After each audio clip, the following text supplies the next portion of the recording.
السلام علیکم ورحمۃ اللہ وبرکاتہ۔ الحمدللہ وکفا وسلام علی عبادہ الذین اصطفیٰ، اما بعد، اعوذ باللہ من الشیطان الرجیم، بسم اللہ الرحمن الرحیم۔ وتوبوا الی اللہ جمیعا ایھا المؤمنون لعلکم تفلحون، صدق اللہ العظیم۔ وقال النبی صلی اللہ علیہ وسلم، من تاب قبل ان تطلع الشمس من مغربها تاب اللہ علیہ، او کما قال النبی صلی اللہ علیہ وسلم، وصدق رسولہ النبی الکریم۔ رب اشرح لی صدری ویسر لی امری واحلل عقدۃ من لسانی یفقہوا قولی، سبحانک لا علم لنا الا ما علمتنا انک انت العلیم الحکیم۔ درود شریف پڑھ لے۔ اللہم صلی علی محمد وعلی آل محمد کما صلیت علی ابراہیم وعلی آل ابراہیم انک حمید مجید۔ اللہم بارک علی محمد وعلی آل محمد کما بارکت علی ابراہیم وعلی آل ابراہیم انک حمید مجید۔ جمعہ کا مبارک دن اللہ نے تھوڑی دیر کے لیے اپنے گھر میں یعنی مسجد میں جمع فرمایا۔ دعا کرو اللہ ہم سب کے جمع ہونے کو قبول فرمائے۔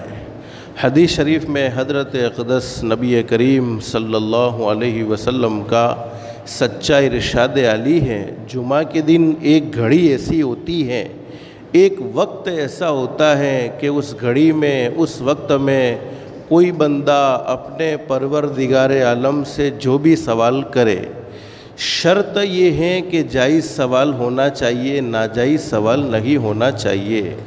اللہ پاک اس کے سوال کو ضرور قبول فرماتے ہیں، اللہ پاک اس کے سوال کو ضرور منظور فرماتے ہیں۔ اللہ سے دل سے دعا کر لو، اللہ تو نے اپنے فضل و کرم سے، اپنی رحمت سے ہمیں مسجد میں جمع فرمایا ہے۔ مسجد میں آنے والا حدیث شریف میں لکھا ہے اللہ کا مہمان ہوتا ہے، اور اللہ رب العالمین خود اس کے میزبان ہوتے ہیں۔ اللہ سے دل سے دعا کر لو، اللہ تو نے دنیا میں ہمیں اپنا مہمان بنایا ہے، اپنے گھر میں بلایا ہے، اپنے گھر میں جمع ہو کر بیٹھنے کی توفیق عطا فرمائی ہے۔ اللہ کے لیے کوئی مشکل نہیں، اللہ ہم سب کو جنت الفردوس میں بھی جمع فرمائے۔ میرے بھائیوں، جب بھی کوئی پریشانی آ جائے، جب بھی کوئی حالات آ جائے، جب بھی تکلیفوں کا سامنا کرنا ہو، اس وقت سب سے پہلا کام یہ ہونا چاہیے کہ ہم اپنے گناہوں کی اللہ سے معافی مانگیں۔ اس لیے کہ زندگی میں جتنی بھی پریشانیوں کا ہم سامنا کرتے ہیں، جتنے بھی دکھ اپنی زندگی میں دیکھ رہے ہیں، وہ ساری کی ساری پریشانیاں اور وہ ساری کی ساری تکلیفیں ہمارے اعمال کی اور ہمارے بدعمالیوں کی سزا ہوتی ہیں، بدعمالیوں کا نتیجہ ہوتا ہے۔ اور خود اللہ قرآن کریم میں اس بات کو بیان فرماتے ہیں، ما صابکم من مصیبت فبما کسبت ایدیکم ویعفو عن کثیر۔ اللہ رب العالمین تو بڑے معاف کرنے والے ہیں، بڑے رحم کرنے والے ہیں۔ بہت ساری ہماری غلطیاں ایسی ہوتی ہیں کہ اللہ پاک اپنے فضل و کرم سے بغیر معافی مانگے بھی معاف کر دیتے ہیں۔ جیسے ماں باپ کو اپنے بچوں سے محبت ہوتی ہے، اس سے کئی گنا زیادہ محبت کرنے والا، ہمارا پیدا کرنے والا اللہ ہے۔ جب ماں باپ اپنی نافرمان اولاد کو بھی دکھوں میں دیکھنا بولو پسند نہیں کرتے ہیں، پریشانیوں میں دیکھنا پسند نہیں کرتے ہیں، تو پیدا کرنے والا اللہ اپنے بندوں کو اور اپنی بندیوں کو کیسے پریشانی میں مبتلا کرے گا؟ لیکن حقیقت یہ ہے، ہم اپنی لائف میں، اپنی زندگی میں پریشان ہوتے ہیں۔ یہ پریشان ہونا ہماری بدعمالیوں کی سزا ہوتی ہے۔ اسی لیے بہت اچھی بات کہی ہے، تیرے اعمال سے ہے تیرا پریشان ہونا، تیرے اعمال سے ہے تیرا پریشان ہونا، ورنہ مشکل نہیں، مشکل کا آسا ہونا۔ اللہ کے لیے کیا مشکل ہے؟ اللہ پاک بگڑے ہوئے حالات کو کن فیکن، یہ کن فیکن تو سمجھانے کے لیے کہا ہے۔ اللہ تو اس سے بھی بڑی طاقت والے ہیں، اس سے بھی بڑی قدرت والے ہیں۔ تیرے اعمال سے ہے تیرا پریشان ہونا، ورنہ مشکل نہیں، مشکل کا آسا ہونا۔ پورے عالم پہ حکومت ہو تیری اے مسلم، پورے عالم پہ حکومت ہو تیری اے مسلم، تو سمجھ جائے اگر اپنا مسلمان ہونا۔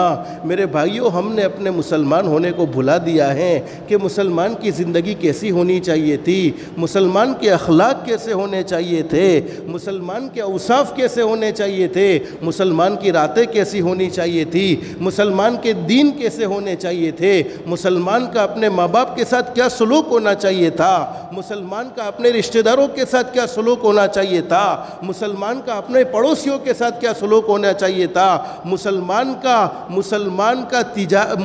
کا بزنس کیسا ہونا چاہیے تھا، مسلمان کی تجارت کیسی ہونی چاہیے تھی، مسلمان کا آپس کا لین دین کیسا ہونا چاہیے تھا۔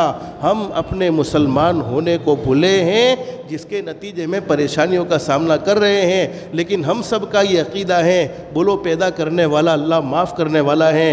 حدیث شریف میں فرمایا نبی کریم صلی اللہ علیہ وسلم نے، میرا کوئی امتی ایک مرتبہ سچے دل سے کہہ دے استغفر اللہ، کہو استغفر اللہ۔ حدیث شریف میں فرمایا استغفر اللہ کے معنی یہ ہیں، اے اللہ میں تجھ سے معافی مانگتا ہوں۔ اللہ آسمان پر فرماتے میرے بندے تو نے مجھ سے معافی مانگی ہے، میں نے تجھے معاف کر دیا ہے۔ جب ہم دنیا والوں سے کبھی کبھی معافی مانگتے ہیں، دنیا والے کبھی کبھی معاف بھی کر دیتے ہیں تو تانا بھی دے دیتے ہیں، ارے تمہیں معاف کرنے جیسا تھا تو نہیں، لیکن تم معافی مانگنے آئے ہو تو تمہیں معاف کر دیا جاتا ہے۔ لیکن پیدا کرنے والا اللہ فرمایا التائب من الذنب کمن لا ذنب لہ، میرے بندے تو نے مجھ سے معافی مانگی ہے، میں نے تجھے ایسا معاف کر دیا ہے جیسا کہ تو نے گناہ کیا ہی نہیں تھا۔ اور حدیث شریف میں فرمایا گناہ لکھنے والے فرشتے کو بھی وہ گناہ بھلا دیا جاتا ہے، زمین کے جس ٹکڑے پر وہ گناہ کیا وہ زمین کا ٹکڑا بھی وہ گناہ بھول جاتا ہے۔ اللہ پاک بڑے کریم ہیں، زندگی میں جتنے بھی گناہ ہو جائے چاہے تو اپنی رحمت سے اسے معاف کر دے، چاہے تو ان کی سزا کو آخرت پر موقوف کر دیں۔ لیکن دو گناہ ایسے ہیں جن کی سزا مرنے سے پہلے دنیا میں ضرور ملتی ہے۔ نمبر ایک، جس نے اپنے ماں باپ کے دل کے ٹکڑے ٹکڑے کیے ہو، ماں باپ کو زخمی کیا ہو، ماں باپ کو ناراض کیا ہو، مرنے سے پہلے دنیا میں ضرور سزا مل جاتی ہے، مرنے سے پہلے وہ دنیا میں ضرور دکھی ہوتا ہے۔ اللہ سے معافی مانگ لینی چاہیے اور اپنے ماں باپ سے بھی معافی مانگ لینی چاہیے۔ اور نمبر دو، جس نے کسی کا دل دکھایا ہو، کسی پر ذاتی کا معاملہ کیا ہو، کسی کے دل کے ٹکڑے ٹکڑے کیے ہو، ظالم کو اللہ پاک بولو کبھی چھوڑتا نہیں ہے۔ جس پر ہم نے ظلم کیا ہے، سامنے والا مظلوم کمزور ہے، لیکن پیدا کرنے والا اللہ کمزور نہیں ہے۔ سامنے والا کمزور ہے، وہ جواب نہیں دے سکتا ہے تو پیدا کرنے والا اللہ خود اس کی طرف سے جواب دیتے ہیں۔ اللہ ہمیں ظالم بننے سے بھی محفوظ فرمائے اور مظلوم بننے سے بھی محفوظ فرمائے، اور گناہوں سے معافی مانگنے کے اللہ پاک ہم سب کو توفیق و سعادت نصیب فرمائے۔ اللہ پاک ہم سب کی دنیا بھی بہتر سے بہتر بنائے، آخرت بھی بہتر سے بہتر بنائے۔ اللہ پاک ہم سب کو اللہ کے احکام کے مطابق حضرت نبی کریم صلی اللہ علیہ وسلم کے طریقے کے مطابق زندگی گزارنے کی توفیق و سعادت نصیب فرمائے۔ اللہ پاک ہم سب کو کہنے سننے سے زیادہ اخلاص، استخلاص اور استقامت کے ساتھ عمل کی توفیق نصیب فرمائے۔ آمین یا رب العالمین۔ وآخر دعوانا ان الحمدللہ رب العالمین۔ جن کی سنتیں باقی وہ سنتیں پڑھ لیں، جو سنتوں سے فارغ ہو گئے دعاؤں میں، درود شریف میں اور استغفار میں لگ جائے۔ استغفر اللہ الذی لا الہ الا هو الحی القیوم واتوب الیہ۔ استغفر اللہ۔